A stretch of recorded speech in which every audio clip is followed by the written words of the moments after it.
4:13 a.m. Cold tile against her back. Fluorescent lights were buzzing like angry wasps overhead. A hallway stretched empty in every direction, the smell of antiseptic clinging to her skin like guilt. Emily Grant had nothing left, not after 14 hours on her feet, not after watching hope bleed out of people faster than IV drips could replace it. Her scrubs were stiff with sweat, her sneakers hollowed out by 1,000 desperate steps. Her keys were in her hand, the car waiting in the garage, silence 20 minutes away. Then she saw him, an old man hunched beneath the harsh light of the waiting area, small enough to disappear into the plastic chair, shoulders bent, fingers gripping a manila envelope like it was all he had left to hold. Test results, the kind that can change everything. Emily froze. Her body screamed for the exit, for air that didn't smell like bleach and endings. Her phone buzzed in her pocket, her daughter's name on the screen. Another reason to leave. Nobody would blame her if she walked out. She had given enough, too much. But the man looked up, and in the gray glass of his eyes, she saw something wrong and unbearable, alone, forgotten, waiting for someone who would never come. Her keys slipped back into her pocket. Her feet moved toward him like they had a will of their own. "Mr. Reynolds?" she heard herself say, her voice soft in the cavernous quiet. His head lifted, and the weight in his hand seemed heavier than any charge she'd carried that night. "Mind if I sit?" That was the moment, the one that split her life clean down the middle. The moment was a choice, not to leave, but to stay, would echo weeks later in words she would never forget, words that would break her heart wide open. Has a stranger's kindness ever changed your life? Share your story in the comments. 2 hours earlier, Emily Grant had been counting down the minutes to freedom. The ER had been chaos, 3 car wrecks, 2 heart attacks, and a kitchen fire that sent a family of 4 to the burn unit. Her hands still trembled from the adrenaline. In the locker room, she sat on the wooden bench, staring at the tiny mirror taped to her locker. The woman looking back at her barely resembled the nurse who'd clocked in 14 hours ago. Dark circles pulled under brown eyes. Hair escaped by its ponytail like wild vines. At 34, Emily sometimes wondered if the job was hollowing her out from the inside, one double shift at a time. "Emily, you coming?" Kelly leaned in, car keys jingling like a promise of escape. 29 and still bouncy, still carrying that bright-eyed belief that every life could be saved if you just tried hard enough. "Yeah," Emily said, forcing a smile. "Just give me a second." She grabbed her purse and followed Kelly towards the exit, every muscle protesting. Her lower back ached from patient lifts. Her feet felt like she'd been walking barefoot on glass. They're past the nurse's station. Night shift settling in for another endless haul. The vending machines hummed their mechanical lullabies. The family waiting room was half asleep. Relatives slumped over cell phones and styrofoam coffee cups that had gone cold hours ago.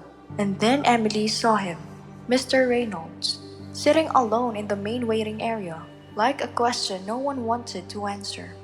His thin frame folded inward, hands gripping in a manila envelope as if it were the last thing tethering him to this world. He wasn't a stranger. Emily had seen him before, more times than she wanted to count. A frequent patient, always polite, always alone. The kind of man who carried his dignity like an overcoat, even when life kept trying to strip it away. "Callie, go ahead without me," Emily murmured. "What? No way, you're dead on your feet." But Emily was already veering away from the doors, towards the man who shouldn't have to wait alone for news that could break him. "Emily," Kelly started, but stopped when she saw the look on her friend's face. "Text me when you get home, okay?" Emily nodded, without looking back. She walked slowly, giving him time to notice her approach. His head lifted when she stopped beside him, those faded blue eyes carrying a weight that made her chest ache. "Mr. Reynolds," Emily said softly, "it's late." He managed a tired smile. "Miss Grant, you're still here? Looks like you are too." She eased into the plastic chair next to him, ignoring how her bones screamed for bed. "You don't have to," he said, voice barely above a whisper. "You've done enough for one day." Emily glanced at the envelope in his hands. The edges soft from being held too long, the kind that only carries two kinds of answers, the one you pray for and the ones you don't. "I've got time," she said. His fingers tightened around the envelope. His next words were so quiet they almost disappeared into the hum of the vending machines. They all went home, and in that moment, Emily knew this wasn't about test results anymore. Not really. This was about something far heavier than paper. The choice she made that night, to stay instead of leave, to see instead of look away, would echo in ways she couldn't imagine. "Who all went home?" Emily asked gently, though she already knew. Mr. Reynolds gestured toward the empty waiting room. "The others, their families. Everyone's got somewhere to be at this hour except—" He trailed off, staring down at the envelope in his hands. "What about your family?" "My daughter lives in Portland. Two teenagers with busy jobs. And my son?" A shadow crossed his face. "David's in Chicago. Different life. I told them not to worry. Just routine blood work, you know." Emily glanced at the envelope again. This wasn't routine. Not with how long the results were taking. Not after the whispered consult between Dr. Morgan and the cardiologist earlier. "When did you last eat?" she asked. "Crackers from the machine. Maybe 2, 3? Time moves differently in a place like this." He attempted a smile that didn't hold. Emily excused herself, then returned with lukewarm coffee and crackers from the break room. "It's not much, but better than nothing." "You didn't have to," he said, wrapping his thin fingers around the cup like it was life itself. "You must be exhausted." "I'm fine." The lies sat between them, unchallenged. Minutes stretched into hours. In those hours, Emily learned pieces of Tom Reynolds' life. He'd taught high school math for 37 years, married his college sweetheart, Margaret, when they were both 21. They had 2 kids, same house for 4 decades. They were going to see Ireland for their 50th anniversary. "Margaret always wanted to see the cliffs of Moher," he said softly. She taped a picture from National Geographic on our fridge. "We kept saying next year, when we saved more money, when the timing was better." His voice caught. "She passed 3 years ago. Stroke so sudden." "I'm sorry," Emily whispered. "The house is so quiet now. 42 years of humming, singing, then nothing. You'd think you'd get used to the silence. You don't." Emily knew this story too well. Elderly patients who delayed care because they didn't want to bother anyone, who showed up at the ERs not just because they were sick, but because loneliness was killing them slower than the illness. "Is that why you waited? For the chest pains?" Mr. Reynolds nodded, embarrassed. "Kept telling myself it was nothing, just age. Last Tuesday, I walked out for the mail and had to sit on the curb. My neighbor called 911. Emily's stomach sank, chest pain, shortness of breath, and delayed tests. She'd seen the pattern before. Around midnight, his head kept tipping forward, jerking back up like a man trying not to drown in sleep. "Why don't you lie down in one of the treatment rooms?" Emily said softly. "I don't want to be a bother." "You're not a bother, Mr. Reynolds. Come on, let's get you comfortable." She wheeled him to the curtained room just off the ER. The hallway lights were dim, painting everything in harsh blue tones. She helped him onto the narrow bed, his weight shockingly light under her hands. His breath sounded wrong, shallow, uneven. Emily hooked up a monitor almost without thinking. Old habits from too many nights like this. The adhesive pads clung to skin that felt papery thin. The machine beeped to life, tracking the fragile rhythm of his heart. Better? She asked, tucking a blanket over him. Warmer, he murmured, eyes fluttering. Thank you. When he drifted off, Emily stepped to the nurse's station. Dr. Morgan was there, his face lit by the cold glow of a computer screen. How bad? She asked quietly. He looked up, startled. Emily, you're still here? It's past midnight. I'm sitting with Mr. Reynolds. What do the labs say? Dr. Morgan's face told her before his words did. Troponins off the charts, massive MI, likely 48 hours ago. With his age and damage, he exhaled. Hours, maybe, not days. The words hit like a blow. She'd suspected, but hearing it confirmed hollowed her out. Does he know? Not yet. I was going to wait for morning. Give his family time to get here. Emily, go home. There's nothing you can do.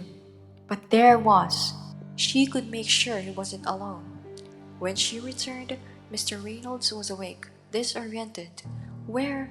Oh, Emily, sorry, I must have. It's okay, she said, easing back into the chair. His hand trembled as he touched his chest. It's worse, isn't it? Emily met his gaze. Honesty won over falsehood. I think you should call your daughter. He read her face like a man who'd spent decades grading papers for hidden answers. It's bad. Dr. Morgan will explain, but yes, she should know.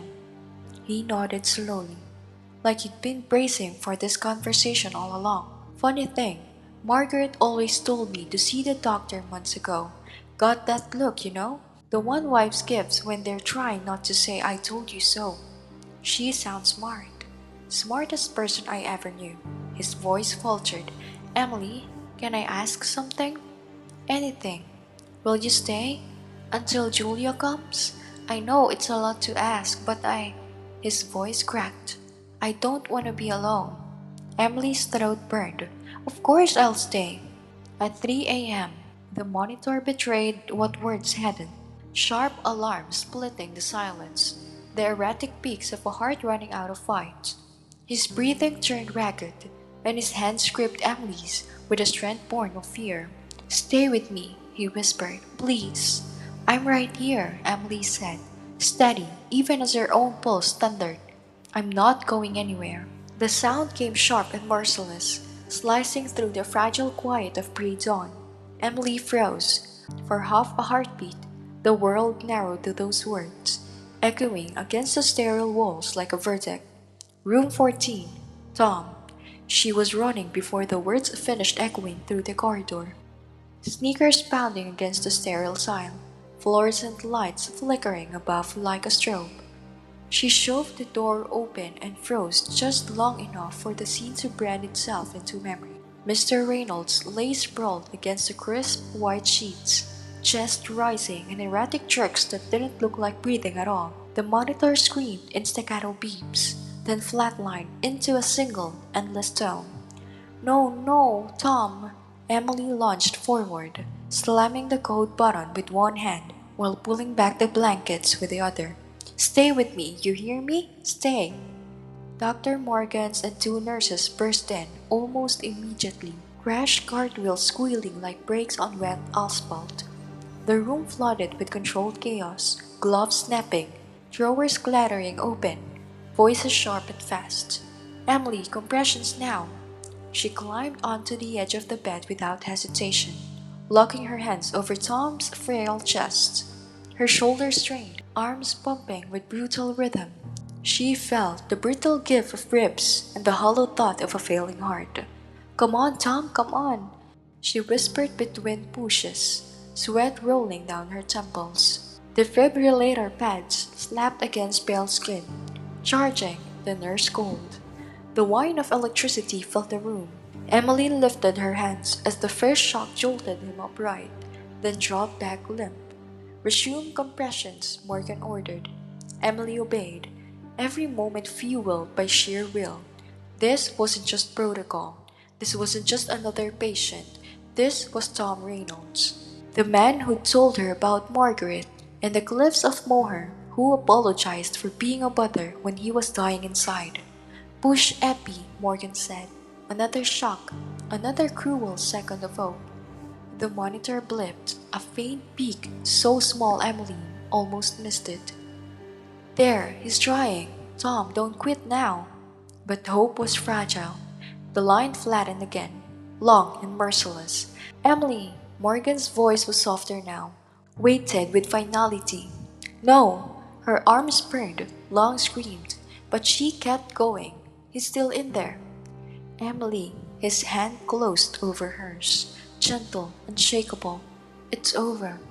The sound of the monitor cut out, leaving a silence that roared in her ears. Time of death, 5:07 a.m. Emily sank back, gloves slick, chest heaving. For a long moment, she just stared at him. Tom Reynolds, math teacher, husband, father. A man who came in for routine blood work and would never go home again.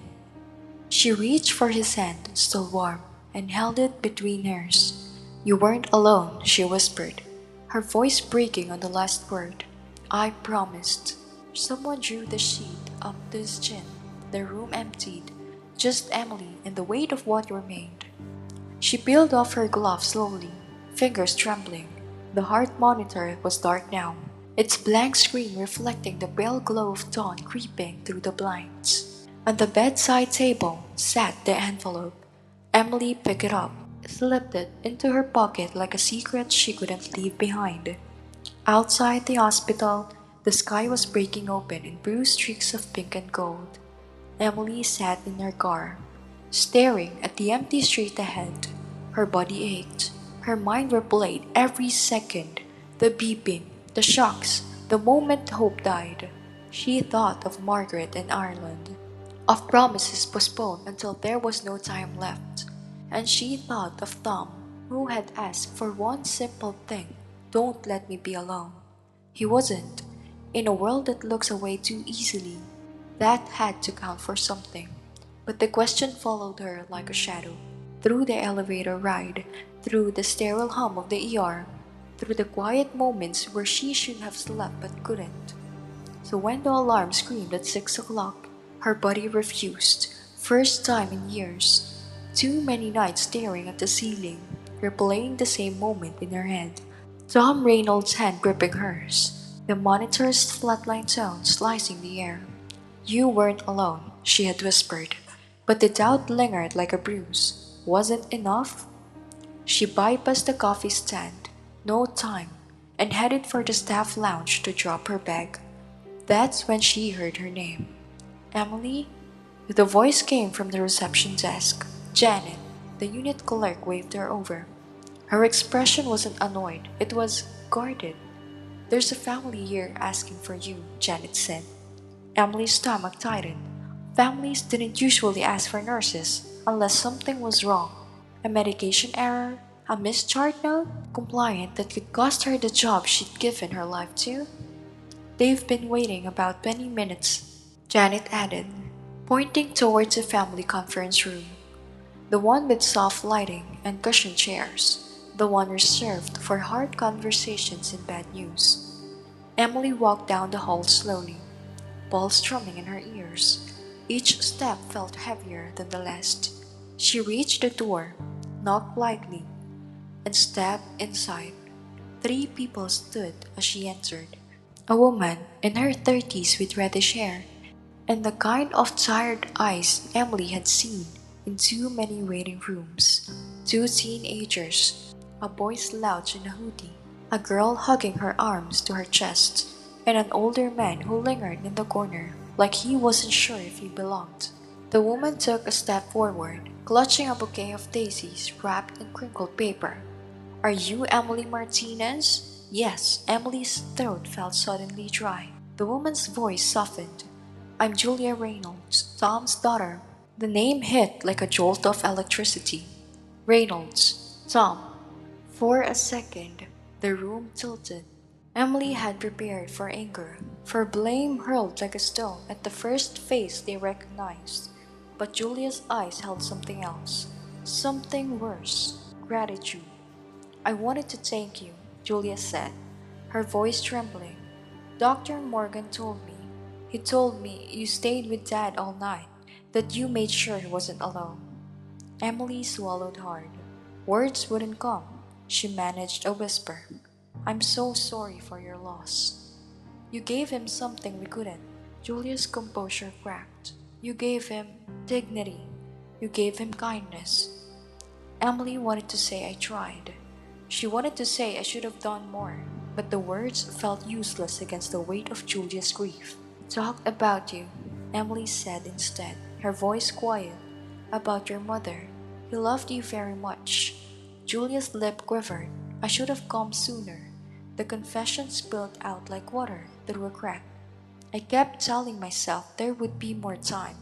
There's always more time until there isn't. The girl, 16 maybe, spoke out for the first time. Grandpa used to tell us stories about teaching math. He said the best part wasn't the smart kids, it was the ones who struggled and then finally got it. He said that's what made him feel useful. Emily smiled faintly. That sounds like him. Julia wiped her eyes and reached into her purse. I brought something for you. I found it when I was going through his things. She handed Emily a small envelope. Inside was a photograph, black and white, edges curling with age. A young couple frozen mid-spin on the dance floor. The woman laughed, head thrown back. The man was looking at her like the rest of the world had disappeared. On the back, in neat cursive, Tom and Margaret, 1962, first dance. Emily stared at it, her chest tightening. She could almost hear the music, almost see Tom, young, hopeful, years away from the sterile lights of a hospital room. He would have wanted you to have it, Julia said softly. To remember that love stories don't really end, they just change. For a long moment, Emily couldn't speak. The room blurred at the edges. Thank you, she whispered. They talked for a few minutes more. About the funeral, about the crowd of former students who had come to say goodbye, about the pastor who had spoken of kindness, of the small choices that make the biggest difference.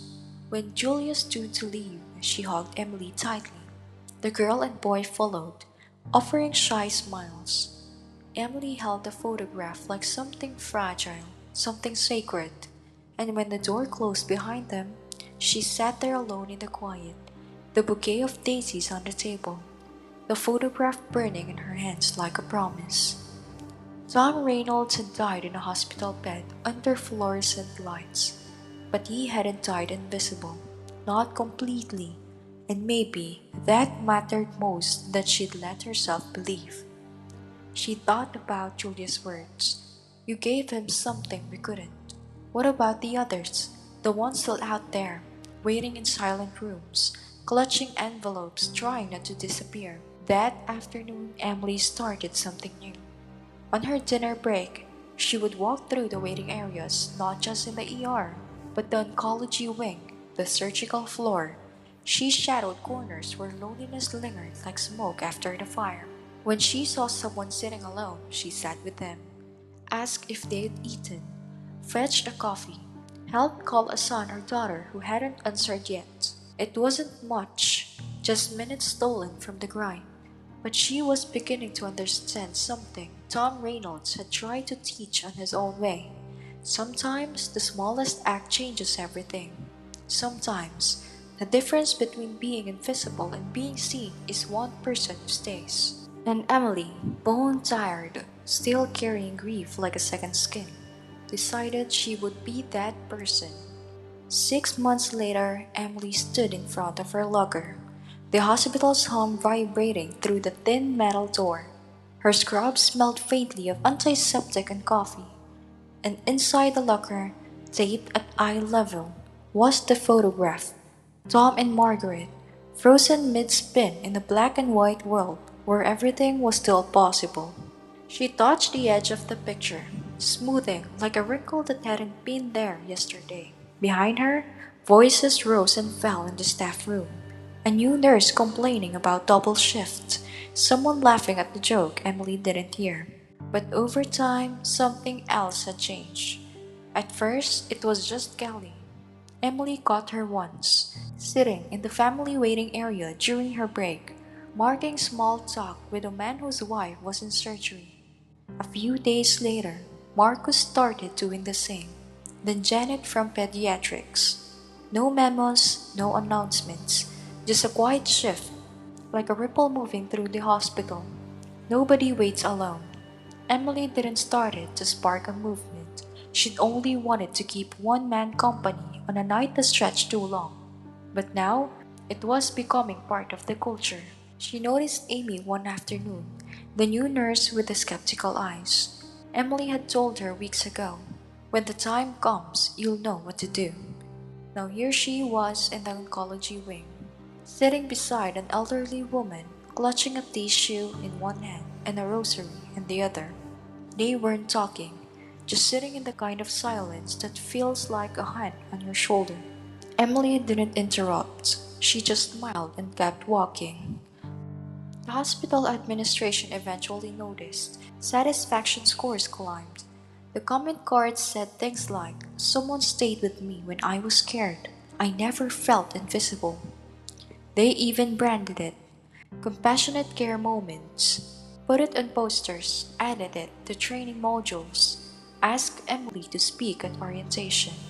She tried to explain, but the truth didn't fit on a PowerPoint slide. Because this wasn't a policy, it was a choice. 100 choices made quietly in a fluorescent hallway at 2 in the morning. Stay or leave. See or look away. Emily still worked nights, still came home with aching feet and the weight of other people's pain hanging on her like a second skin. But she carried something else now too, a certainty about what mattered most. Sometimes, at the end of a brutal shift, she'd walk through the waiting rooms, not because anyone asked her to, but because some parts of her still listen for voices that sound like loneliness. One night, she stopped in the surgical waiting area. A man in a denim jacket sat hunched forward, elbows on his knees, staring at a styrofoam cup like it held the answers. Emily didn't ask his name, didn't need to. She just sat. Two people breathing in the same space, holding the same fear. Moments like that didn't make headlines. Nobody pinned medals for them. But Emily understood now. Heroism isn't always loud. It doesn't need flashing lights or a code blue alarm. Sometimes it looks like an uncomfortable chair and a hand that doesn't let go. It looks like choosing connection over convenience, presence over efficiency, love over indifference. Because in the end, that choice, quiet and ordinary as it seems, can change everything. Everyday heroes are all around us.